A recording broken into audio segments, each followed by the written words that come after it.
இசைக்குழு சார்பாக உங்கள் அனைவரையும் வரவேற்கிறேன். இசை மழையில் நனைய நீங்கள் தயாரா? என்னையா அவனுங்க எவனுமே கை தட்ட மாட்டானுங்க. தேங்க்யூ. தேங்க்ஸ். தேங்க்ஸ். ஸ்டார்ட் பண்ணலாமா? அடடா, என்ன வாய்ஸ், என்ன அழகு. என் மனசு என்கிட்ட இல்ல. 1 2 3 4. என்ன குளிர் ஜோரமா?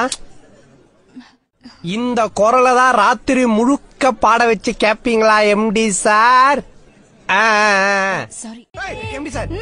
நோசானா என் வாசல் தாண்டி போகலே ஓசானா வேரோன் சும்மா நிறுத்துறீங்கடா. நிறுத்து பாடிட்டே இருக்க. அப்படியே போட்டனா இங்க ஆல்பர்ட் ஜான்சன் செத்துட்டானா இல்ல உங்க அப்பா பீட்டர் தான் மண்டைய போட்டானா? ஒசானான்னு பாட சொன்னா ஓன்னு ஒப்பாரி வைக்கிற. காதுக்குள்ள சங்கூதன மாதிரி இருக்கு. இதுனா கல்யாண விடல இள விடா. உனக்கெல்லாம் எவ்வளவு கொழுப்பு இருந்தா சித்ரா தேவி பிரியாவின் இளைய நிலா இசைக்குழு ஒன்னு ஆரம்பிச்சு மேடை ஏறி பாட வருவேன். இதுல இசை மலைகள் நினைய தயாரா மைக்க வேற நீட்டுற. டேய், எல்லாத்துக்கும் காரணம் நீங்க தான்டா. இனிமே எவனாவது கீபோர்டு வாசிக்கிறேன் கபோர்டு வாசிக்கிறேன் நீங்க பார்த்தேன் கையை கால உடைச்சிடும். கொஞ்சம் கூட ஸ்டேஜ் மேனேஜ் இல்லாம எதுக்காக இப்படி கத்துறீங்க? எல்லாரும் என்னோட பாட்டை ஜாலியா ரசிச்சிட்டு இருக்காங்க. எதுக்கு அவங்க என்ன டிஸ்டர்ப் பண்றீங்க? என்னது நான் டிஸ்டர்ப் பண்றேனா? ஏய், நீ தான் எல்லாரும் பாட்டு பண்ணி டார்ச்சர் பண்ணிட்டு இருக்க. இங்க எதுக்கு வந்தீங்க? What's the problem? நைட் ஆச்சுனா தூக்கம் வர மாட்டேங்குது. கண்ணை மூடுனா இருட்டா இருக்கு. கண்ணை திறந்து பார்த்தா மேல ஃபேன் ஓடிட்டு இருக்கு. ஓகே. ஏஞ்சு போய் தெருவுல பார்த்தா வெறும் விளக்கு மட்டும் அணைஞ்சு அணைஞ்சு எரிஞ்சிட்டு இருக்கு. தூரத்துல ஒரு நாய் மட்டும் குலைச்சிட்டு இருக்கு. It's very strange. No. It's not strange. நடு ராத்திரியில என் வீட்டு பக்கத்துல கூட இப்படிதான். It's very common. யோசிச்சு பார்த்தேன். உட்கார்ந்து யோசிச்சேன், படுத்து யோசிச்சேன், நடந்து யோசிச்சேன், குனிஞ்சு யோசிச்சேன்.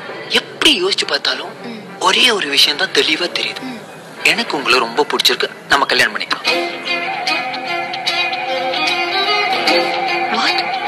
இப்ப நான் என்ன சொல்லணும்னு எதிர்பார்க்கறீங்க? சிம்பிள். உங்களுக்கு என்ன பிடிச்சிருக்குன்னு சொல்லுங்க, அவ்வளவுதான். என்ன சொல்றீங்க? நான் கிளம்புறேன். Okay, next time. பார்த்தா எனக்கே அழகா இருந்துச்சு. சரி, நான் வேஸ்ட் ஆயிடக்கூடாதுன்னு தான் பாஸ்க்கு ஃபோன் பண்ணேன். அழகா ரசிச்சிட்டீங்களா? நான் போலாமா? என்னங்க, என்னாச்சு? இவ்வளவு சாப்பிட்டு ஜூஸ் ஆடாம போனா தப்பா ஆயிடுங்க. அதனால ஜூஸ் சாப்பிட்டு போலாமே. ஐயோ, ஆல்ரெடி வயிறு ஃபுல் ஆயிடுச்சு. போங்க, நீங்க ஜூஸ் சாப்பிட நான் கூட பேச மாட்டேன். Okay cool. என்ன ஜூஸ் சாப்பிடுறீங்க? என்னாச்சு, ஏன் இப்படி பாக்குறீங்க? உங்க கண்ணை பார்த்து கேக்குறேங்க. மாதுளை ஜூஸ் சாப்பிடலாமா?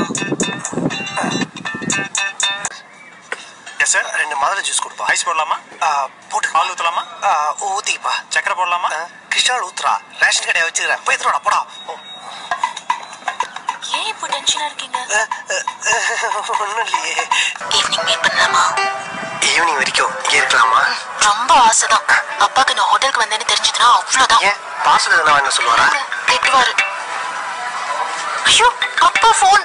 அவர் போன் நீங்க எடுத்துட்டு வந்தீங்க? இல்லங்க, கால் பண்றாரு. ஒரு டான்ஸ். ஐயோ அத்தை, நீங்க பாக்கணுமே. விஷயம் தெரியாதவன் கப்புன்னு பார்த்தானா கையில சாவி தூக்கி கொடுத்துருவான். காக்காவலி மாதிரி இருக்குது. என்னது? ஒண்ணும் இல்ல. இப்படின்ற அப்படின்ற மூச்சு வாங்குதா? ஆமா. You need a doctor? No. நான் அப்படிதான் பண்ணுவேன். எனக்கு பொண்ணு பிடிக்கிற வரைக்கும் நீ காமிச்சுதான் ஆகணும். அது உன் தலையோ. உனக்கு என்னால பொண்ணு பார்த்து தர முடியாது. உன்னால என்ன பண்ண முடியுமோ பண்ணிக்கோ. அப்படிப்பட்ட கல்யாணம் எனக்கு வேண்டாம். வெள்ள வேதாளம் மறுபடியும் ஃப்ளைட் ஏறுதே.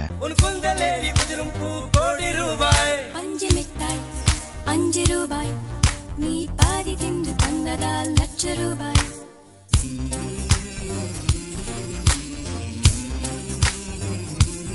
मैं तो तुझे मिलके जी उठी हूँ, तेरी धड़कन में छुपी हूँ, मेरा मुझ में कुछ नहीं